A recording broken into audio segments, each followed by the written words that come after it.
Right,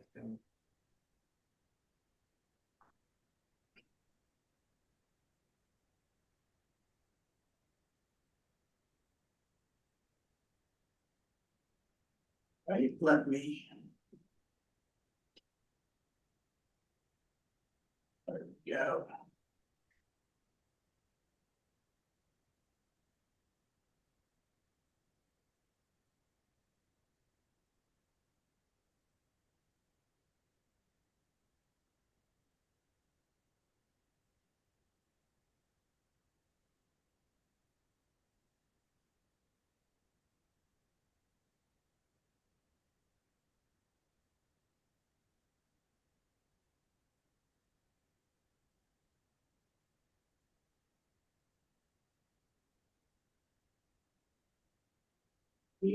I'll say there it is. All right, y'all are awfully quiet today. Oh, wait. Are y'all there? Now watch it. Watch this. This is weird. Are y'all there? Say something. Hello. Yes. Oh, okay. I learned this last night and I don't know where it actually comes from. Maybe it comes from that, but like I was in a meeting, but I had to start the ADD meeting and it was all in here. And so I pulled it up, I turned down the sound to mute everything on the TV, but you can still hear it because I think that the owl actually has speakers as well. And I think the audio comes out of that thing instead of the TV because I couldn't mute it. Okay. So that was weird. Well, happy birthday, Mom. Thank you kindly.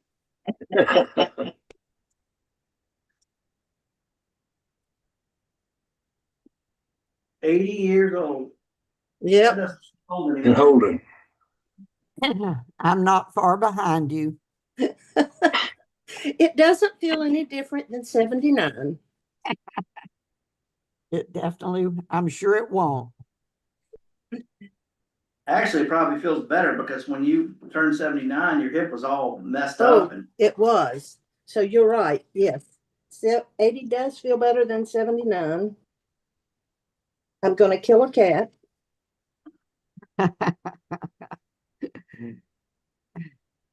well, we had fun with dogs. You know, when you don't have kids in the house anymore during snow, you have That was dogs. pretty cool. And They don't understand wiping feet. well, Ellie had a lot more to wipe than feet because that dog thought she had died. She would just run and run and run. And, you know, I have pictures of her coming to the door, her little face is just covered in snow. And she wanted to stay out there. I mean, it's like 1 degree and she's like, this is awesome. Let's keep doing it. And the other dogs would come in and out and she just entered the door like, hey, are y'all coming back? I mean, and they're like, silly puppy. So let's begin with prayer. God, as you continue to warm our community, warm our hearts this day, bless us so that we may be a blessing to others. We give you thanks for Mom on her 80th birthday, and we thank you for your word as it helps us to learn and grow. In Jesus' name, amen. Amen. So we are on First Thessalonians. What do y'all know about First Thessalonians?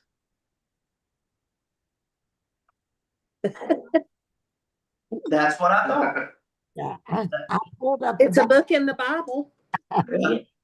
I pulled it up, but I had not had time to read very much of it. So of Paul's letters, where do you think that this ranks in the order of which they were written? First. That's correct. This is the oldest book of the New Testament. It's the very first one written. And so I'm going to do what we typically do with when we start a new book. I like to go and show y'all the video that the Bible Project did because they do such a great job with these things. All right, let's make sure it doesn't start automatically. Why does it do that? All let's go and.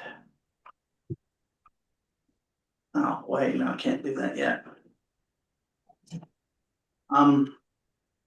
Zoom.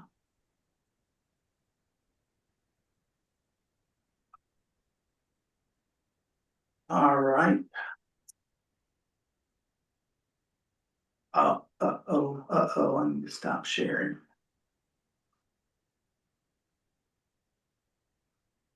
Sorry, y'all. I forgot to optimize it for video sharing.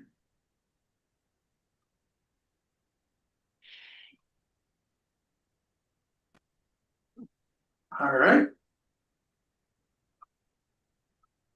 Paul's first letter to the Thessalonians. This is most likely the earliest letter that we have from Paul, and the backstory for it is found in the book of Acts. It's where Paul and his co-worker Silas went to the ancient Greek city of Thessalonica. And after just 1 month of telling people the good news about Jesus, a large number of Jewish and Greek people gave their allegiance to Jesus, and they formed the first church community there. But trouble was brewing.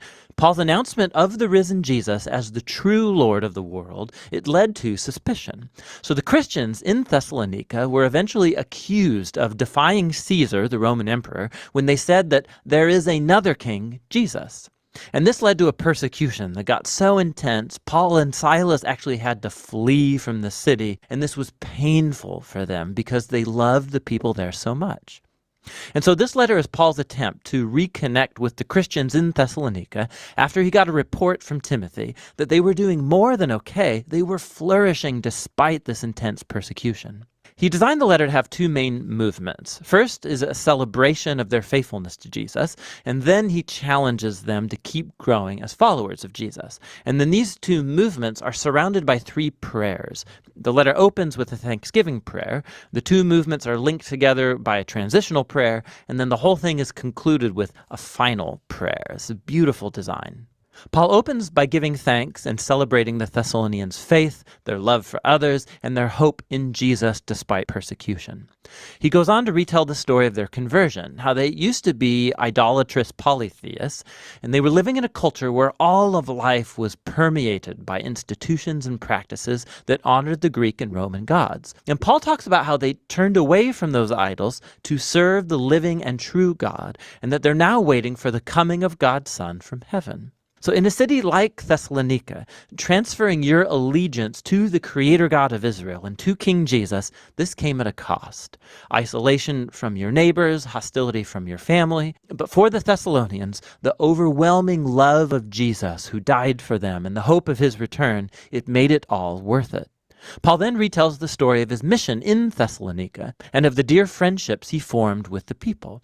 He uses really intimate metaphors here. They treated him like their child, and he became like their mother and like their father. He says, "We were happy to share with you not only the good news from God, but our very selves, because we came to dearly love you." Paul reminds us here that the essence of Christian leadership is not about power and having influence. It's about healthy relationships and humble, loving service. He reminds them that he never asked for money. He simply came to love and serve them in the name of Jesus.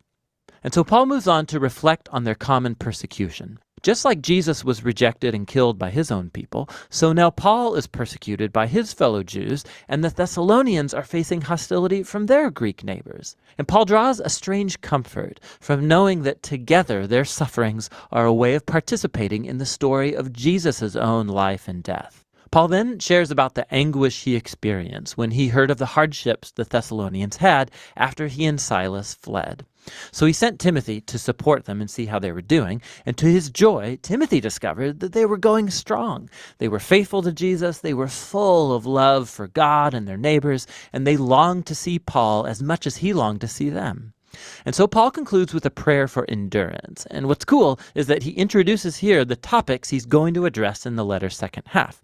He prays that God will grow their capacity to love, that he'll strengthen their commitment to holiness as they fix their hope on the return of King Jesus. So he opens the letter's second movement by challenging them to a life that's consistent with the teachings of Jesus. So this means, first of all, a serious commitment to holiness and sexual purity. In contrast to the promiscuous, sexually destructive culture around them, they are to follow Jesus' teaching about experiencing the beauty and the power of sex within the haven of a committed marriage covenant relationship. God takes sexual misbehavior seriously, Paul says. It dishonors and destroys people and their dignity. Following Jesus also means a commitment to loving and serving others. So Paul instructs them that Christians should be known in the city as reliable people who work really hard, not just to make money, but so that they can have resources to provide for themselves and to generously share with people who are in need. After this, Paul addresses a number of questions the Thessalonians had raised about the future hope of Jesus' return. So some Christians in the church had recently died, most likely killed as martyrs, and their friends and family are wondering about their fate when Jesus returns. And so Paul makes it clear that despite their grief and loss, not even death can separate Christians from the love of Jesus. When he returns as king, he will call both the living and the dead to himself. And Paul uses a really cool image here. He uses language that would normally describe how a city subject to the Roman Caesar would send out a delegation to welcome or meet his arrival. Paul then applies this imagery to the arrival of King Jesus. He too will be greeted by a delegation of his people who will go to meet the Lord in the air as they welcome and escort him back to this world where he'll establish his kingdom of justice and peace. Paul then wants the Thessalonians to see how this hope should motivate faithfulness to Jesus. So he pokes fun at the famous Roman propaganda that it's Caesar who brings peace and security. Of course, Rome's peace came through violence, through enslaving their enemies, and military occupation. And Paul warns that Jesus will return as king one day and confront this kind of injustice. Followers of King Jesus should live in the present as if that future day is already here. Despite the nighttime of human evil around them, they should stay sober and awake as the light of God's kingdom dawns here on earth as it is in heaven.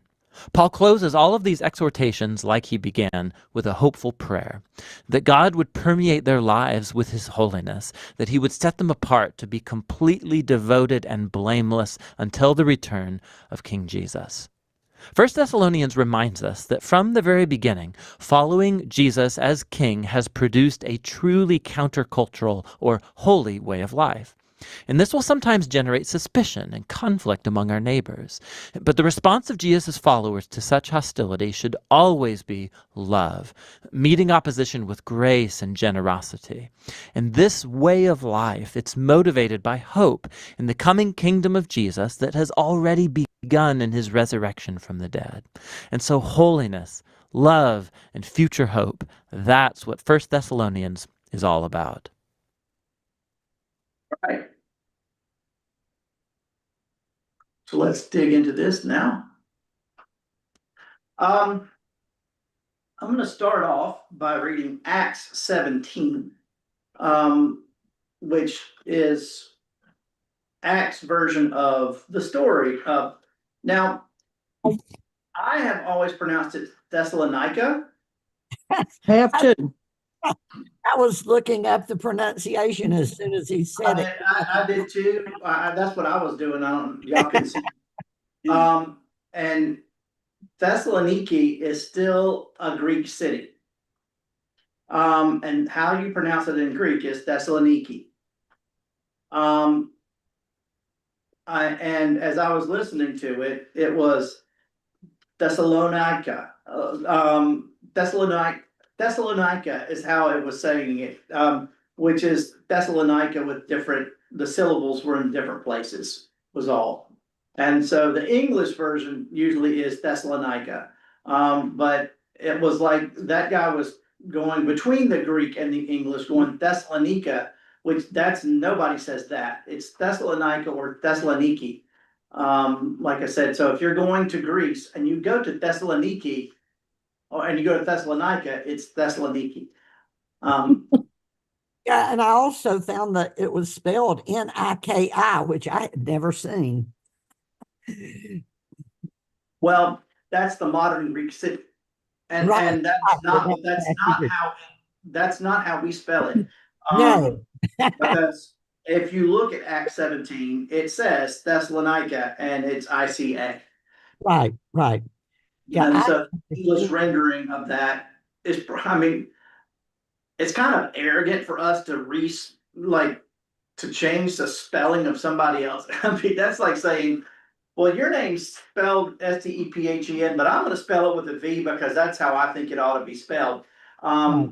That's, I mean, that's kind of what we did to it. We could go deep there. Yeah, I mean, it's, but anyway, so after Paul and Silas had passed through Amphipolis and Apollonia, they came to Thessalonica, where there was a Jewish synagogue. And Paul went in, as was his custom, and on 3 Sabbath days argued with them from the scriptures, explaining and proving that it was necessary for the Messiah to suffer and to rise from the dead, and saying, "This is the Messiah, Jesus, whom I am proclaiming to you." Some of them were persuaded and joined Paul and Silas, as did a great many of the devout Greeks, and not a few of their leading women. But the Jews became jealous, and with the help of some ruffians in the marketplaces, they formed a mob and set the city in an uproar. While they were searching for Paul and Silas to bring them out of the assembly, they attacked Jason's house. When they could not find them, they dragged Jason and some of the brothers and sisters before the city authorities, shouting, "These people who have been turning the world upside down have come here also, and Jason has entertained them as guests. They are all acting contrary to the decrees of the emperor, saying that there is another king named Jesus." The people and the city officials were disturbed when they heard this, and after they had taken bail from Jason and the others, they let them go. That very night, the brothers and sisters sent Paul and Silas off to Berea, and when they arrived, they went to the Jewish synagogue. So, if you remember way back when, those of you who were with us back in the day when we studied the book of Acts, and that was a long time ago. I mean, almost, that was one of the, I want to say that was one of the first books that we studied together. So, I mean, it's been like 9 or 10 years. What Paul did when he went to a new town is he always started in the synagogue, which is surprising. Because Paul, the apostle to the Gentiles, right? But always it started out because theologically the gospel of Jesus Christ goes first to the Jews and then to the Gentiles. And Paul did that everywhere he went. He started with the Jews. And then about the time they rejected it, he would go out because the Gentiles, they were much more open to it, or they were much more open to Paul. And so, which is, in some ways that's surprising and in some ways not. Why would you think that the Gentiles would be more receptive to it? They weren't as ingrained in it. Well, that's part of it.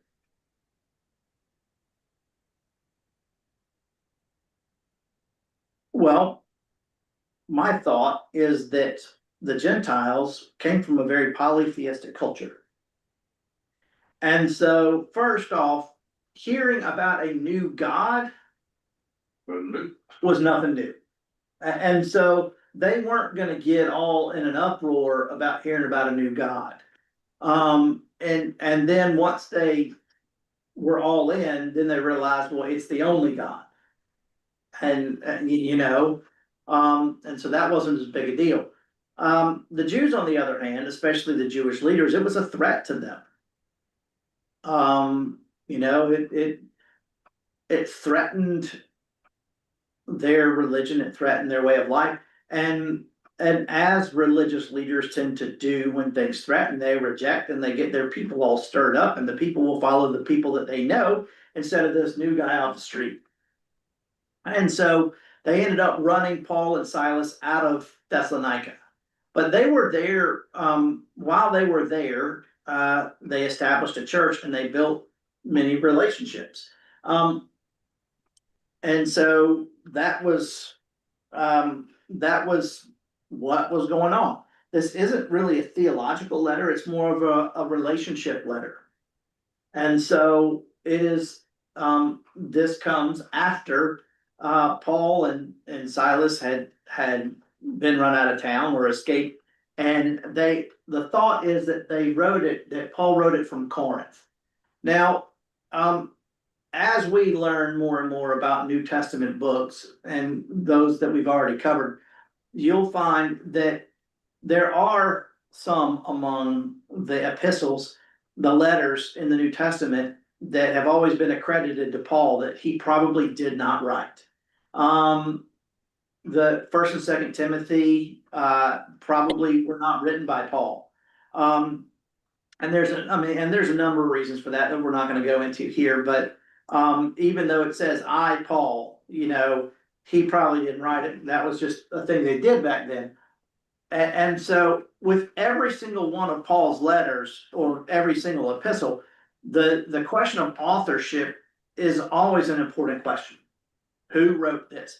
And with Paul, it is like 99% of the theologians are all in agreement that Paul wrote this letter and that it was his oldest and first, or the oldest surviving letter, we should say. I'm sure he wrote letters to his mama or whatever, but this is the first one that was widely circulated.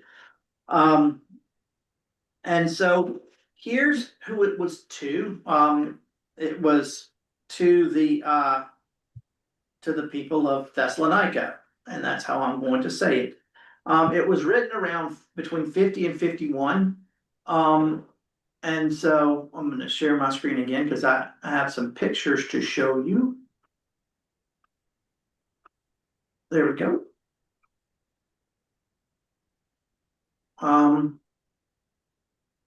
This is ancient Macedonia. We'll go full screen. And so these are all the little towns, and Thessalonica is right here. Y'all see that? Mm-hmm. Yes.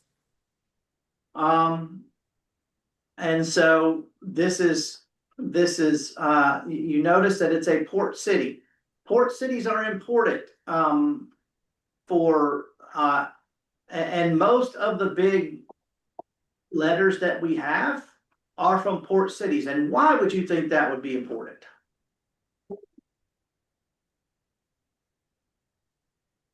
The ability to send the letters, for one thing, and the ability to get a wider audience. Yes, but not only a wider audience. You're right. They were bound and stuff. But also that there was more people going in and out. Because what you have sailors and people that were going out on boats, which meant that when he was in a port city sharing the gospel, that it didn't stay in that port city. That there were other people that came in, heard about this, and then went back home and were sharing it there. Because not all of the churches that were started by Paul. And some of these were, direct results. I think ChatGPT put this up. I think this is a map of it, but all this is in a different language that I don't know. But I think this is a map of Thessalonica based on what we just saw. But you see it, how it's laid out in grids. That I know it's very common in that day. I don't see anything except a black screen. Yeah, we're seeing a big black rectangle. That's odd. Now? Yeah. Now we see that. Yep, we're seeing the map. The screen sharing, are you seeing that one? Oh, I clicked the wrong one. Yeah, you did. Sharing's being paused. There you go. Let's go back to this.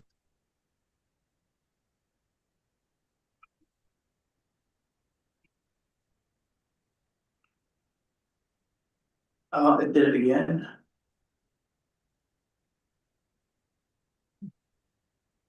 No, there we There go. we got it. Whoops. We had it. It went away. Yep.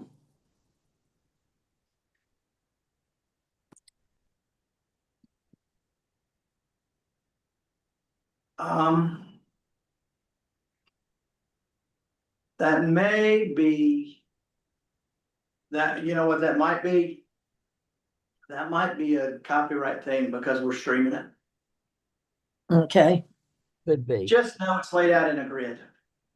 Well, we and did let's- momentarily. Mhm. Isn't that odd?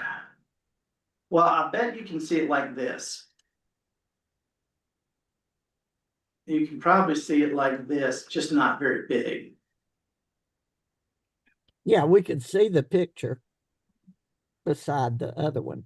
Oh, there it is. Yeah, There it there it is. is. There it is. Yeah, It's the film. It is. The city. Yeah.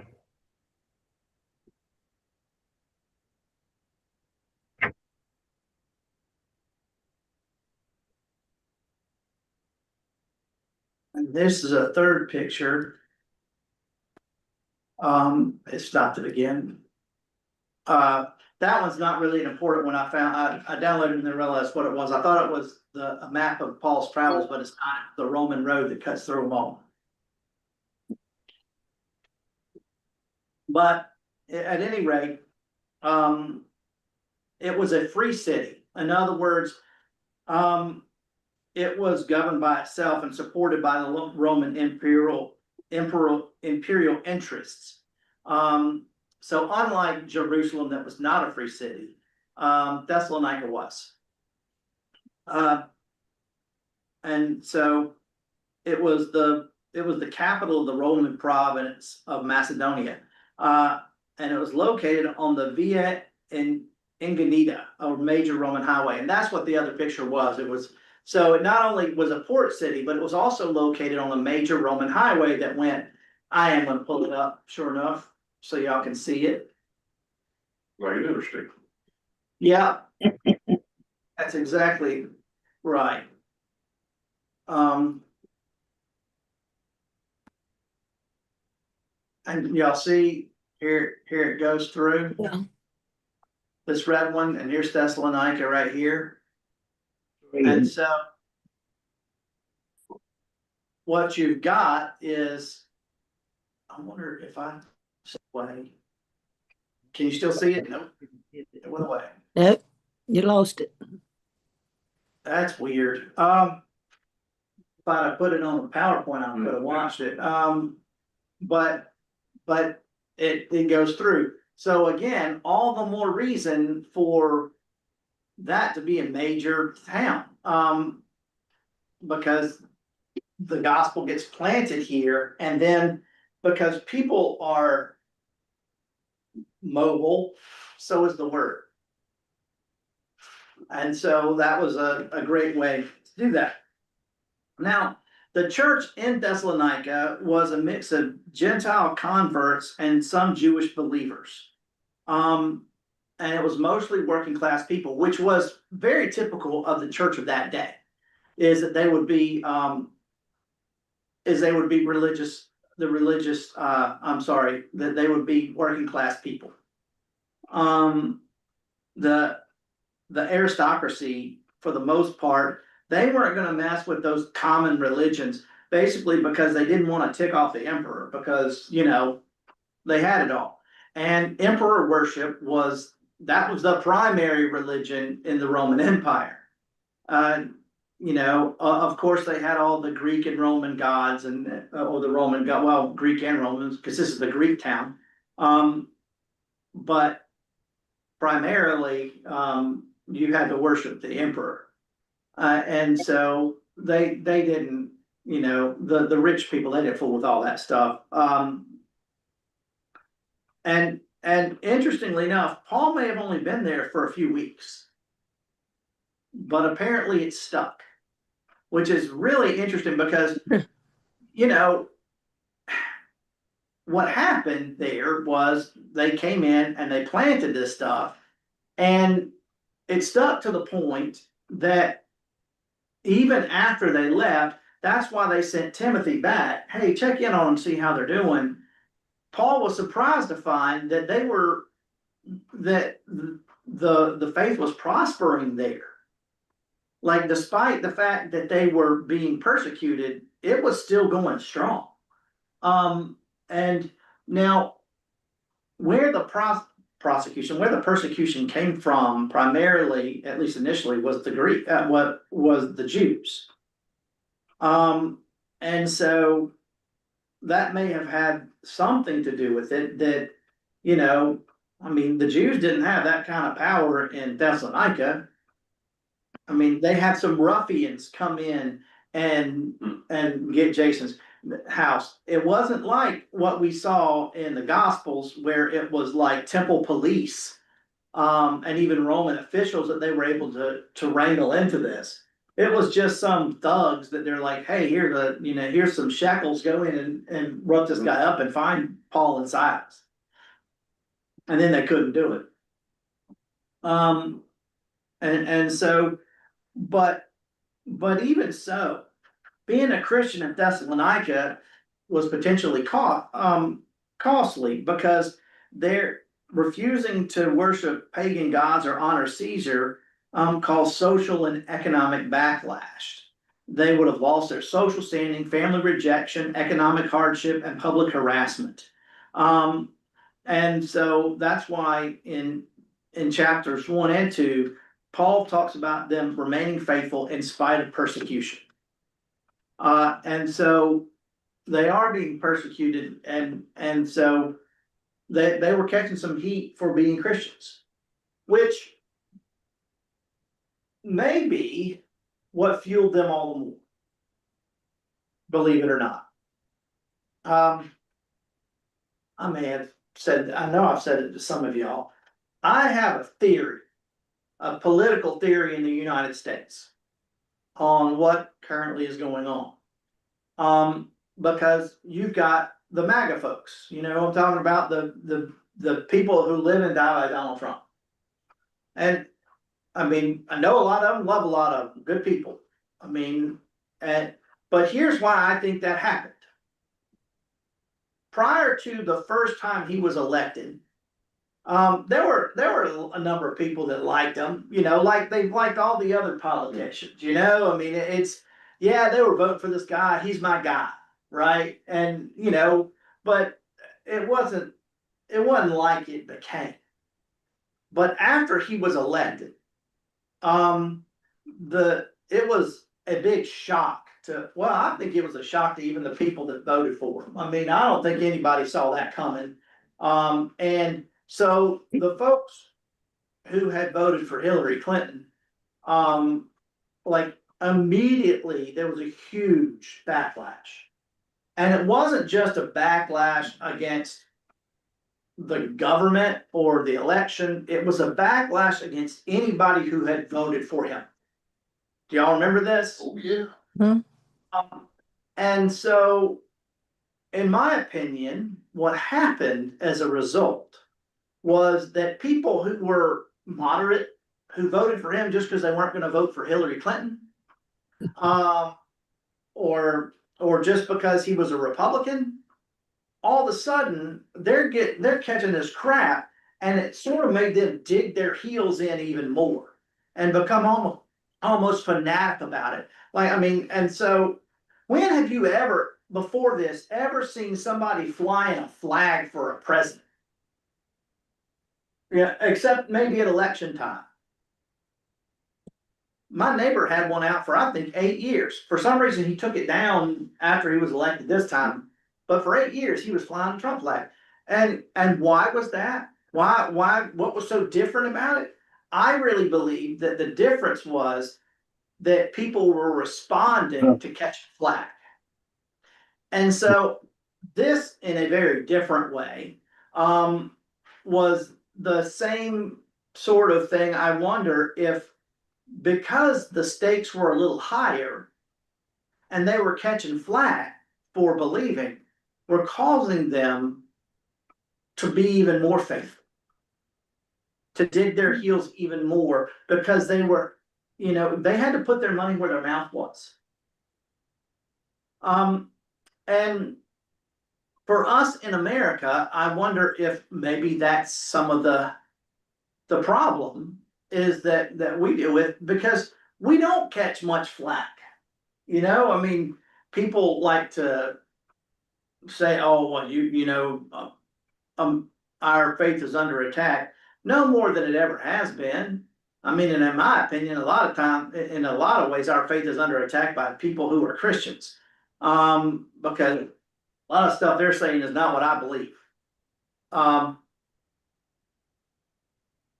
But again, I feel like that people in general, when what they believe is pushed on and threatened, they'll come back even fiercer. They'll dig their heels in. And so, yeah. Well, not just survival, but pride. Yeah, well, I mean, that's, Yeah, I mean, like, just like, you ain't gonna tell me. And so I could be wrong, but I think that might be a reason that the gospel continued to thrive in Thessalonica. You're dealing with working class people who are like, you ain't telling me what I can believe. I can believe all these things. You can't tell me that. And if it hurt their social status, I'm like, hell, I ain't got no social status anyway. You know, now the family issues become a problem, I'm sure. But again, to the Greek believers, I don't think that was as big of a deal because they lived in a polytheistic culture.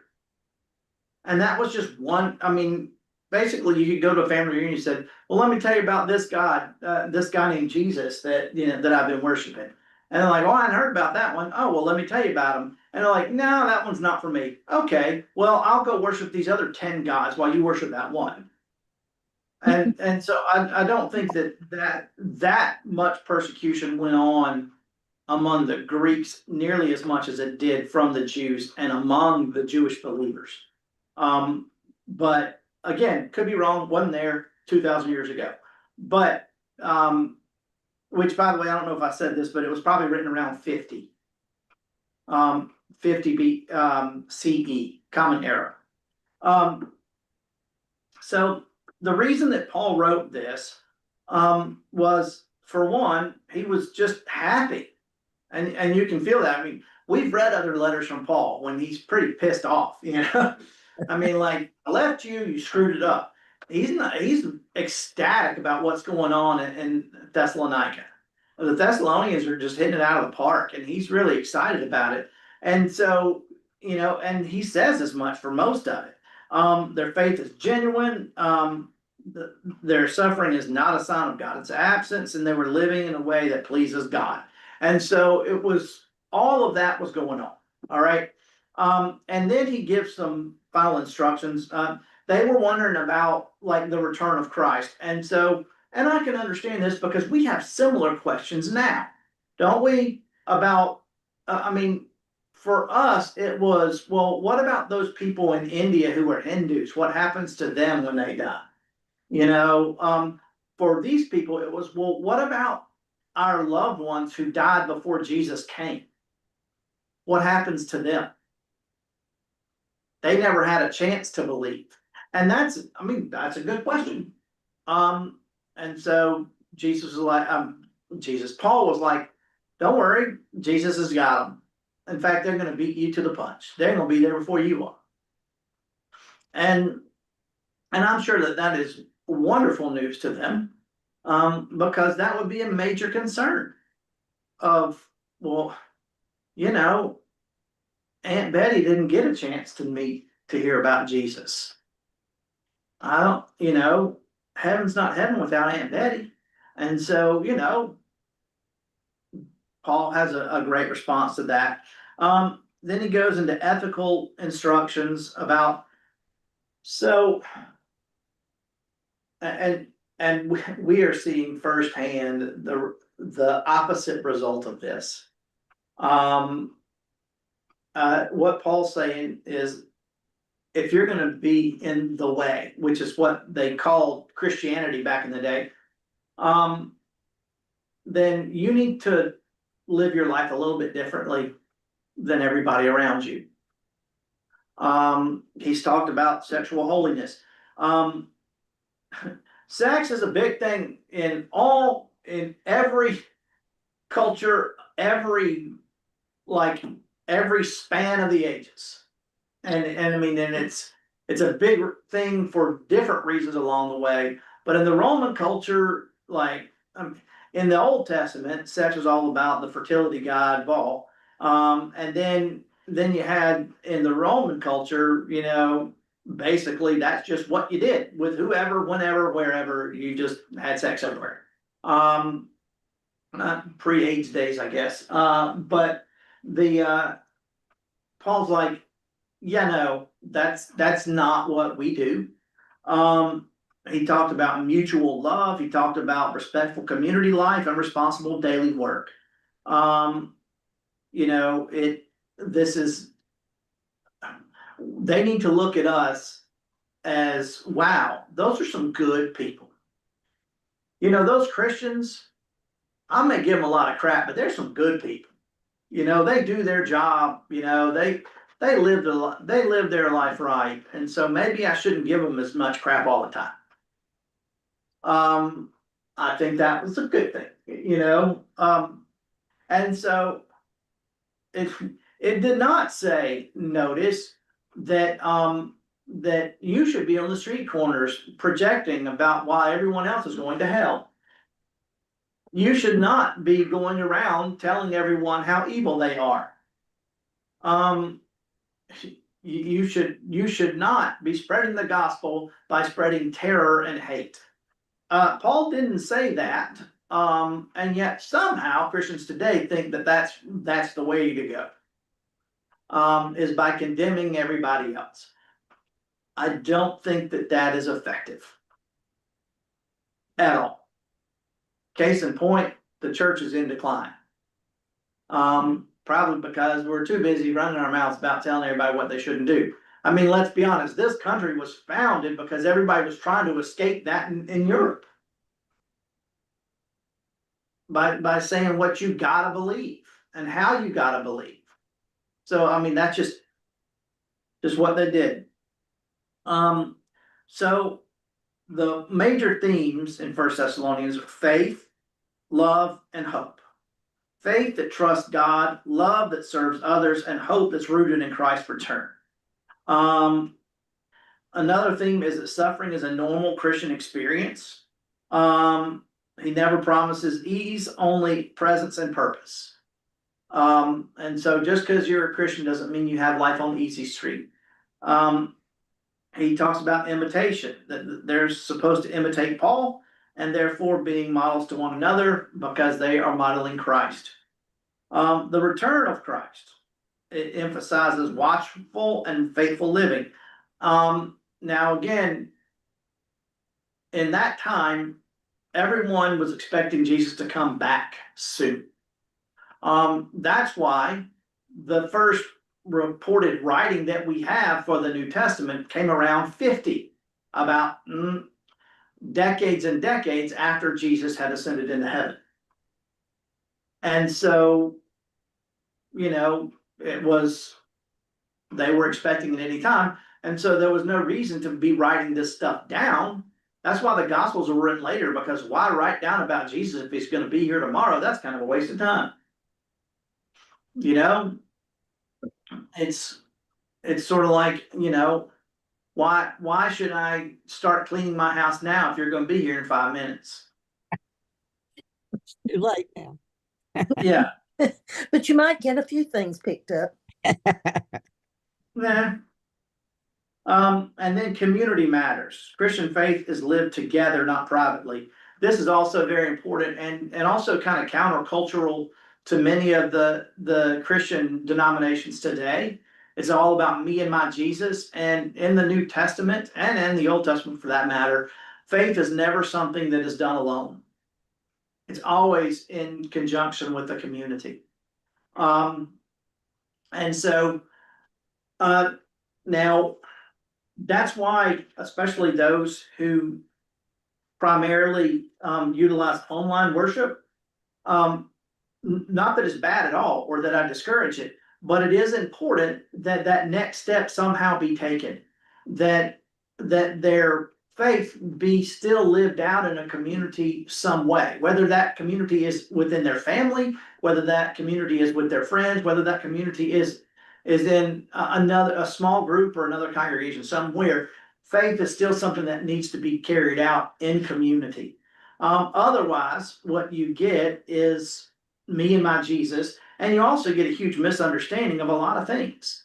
Because, and when I also say that it's done in community, that includes like the community of the communion of saints being, when I come here to teach this, it's on the backs of all of these theologians and these writers along the way. And so it's not just community being right here, it's community being the faithful forever. And so that's part of it too.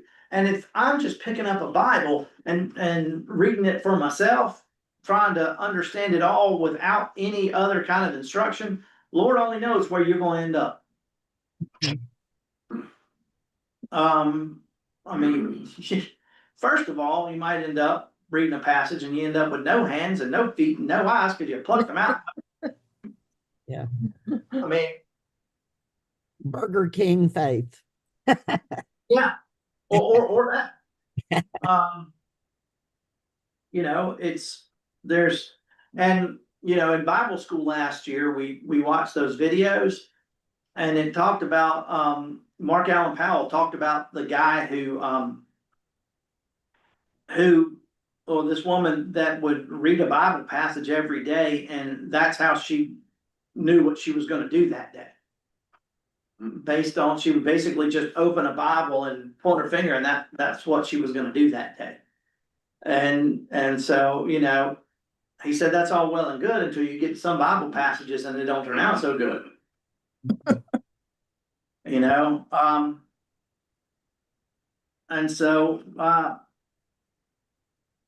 now, in a nutshell, the theology is relational. Christianity is relational before it's informational.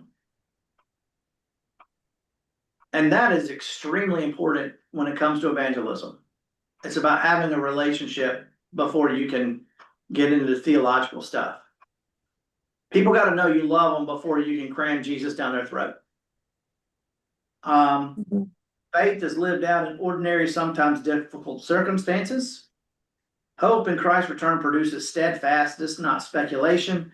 And the church is called to be faithful, loving, and alert, even when misunderstood. So, that is First Thessalonians in a nutshell.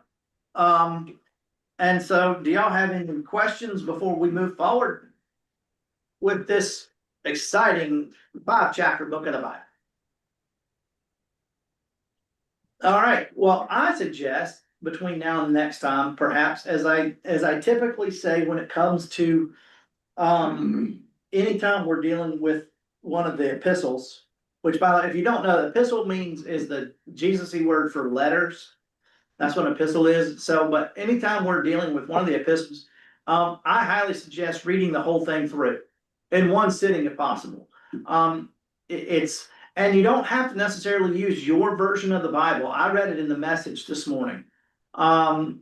Just that's an easier read. And you're not going to get like the quotes and things like that, but you're going to get the main basis of it. But realizing that when's the last time somebody wrote you a letter and you didn't sit down and read the whole thing, you just wrote it, you read it here and there. That's not the way letters are read. And so realizing that this is a letter, let me encourage you to read like the 5 chapters through. It won't take you very long, you know, depending on your reading rate. You know, it took me about 15 minutes to read all of it. And so, again, some read faster, some read slower. And also, if you read the King James, it might take you a couple hours. Or at least it would me. But that way you can really get the gist of and because unlike some of the books of the Bible that are choppy, most of the epistles are not. They're written in letter form. And so this is one of them. So, all right, that's all I got for y'all. Again, happy birthday, Mama. Hope you have a great one. Thank you. Um, So far, so good. I look forward to seeing some of y'all tomorrow. Well, really, all of you but Mom and Steve tomorrow, because we have choir and Lutheran and Bible study. So, all right, y'all, have a great day. I'll see you soon. Bye-bye. Bye.